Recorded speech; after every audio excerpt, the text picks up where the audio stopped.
ಒಬ್ಬ ನಾವಿಕನು ಪ್ರವಾಹದೊಂದಿಗೆ 5 ಗಂಟೆಗಳಲ್ಲಿ 55 ಕಿಲೋಮೀಟರ್ ಚಲಿಸುವನು. ಪ್ರವಾಹದ ವೇಗ ಗಂಟೆಗೆ 3 ಕಿಲೋಮೀಟರ್ ಆಗಿದ್ರೆ ಎಷ್ಟು ಸಮಯದಲ್ಲಿ ಅವನು ಪ್ರವಾಹದ ವಿರುದ್ಧ 10 ಕಿಲೋಮೀಟರ್ ಅನ್ನ ಕ್ರಮಿಸುತ್ತಾನೆ?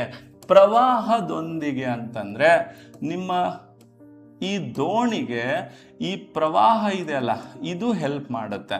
ಅಂದ್ರೆ ಬೋಟ್ ಮತ್ತೆ ವಾಟರ್ ಎರಡೂ ಜೊತೆಗೆ ಹೋದ್ರೆ 55 ಕಿಲೋಮೀಟರ್ನ 5 ಗಂಟೆಲಿ ಕವರ್ ಮಾಡುತ್ತೆ. ಸೊ ಬೋಟ್ ಪ್ಲಸ್ ವಾಟರ್ ಹಂಗಾರೆ ಎಷ್ಟಾಗುತ್ತೆ? ಇದು 11 ಕಿಲೋಮೀಟರ್ ಪ್ರತಿ ಗಂಟೆ ಆಗುತ್ತೆ. ಅದರಲ್ಲಿ ವಾಟರ್ದು 3 ಇದೆ ಅಂತ ಹೇಳಿದಾನೆ. ಸೊ ವಾಟರ್ 3 ಇದೆ.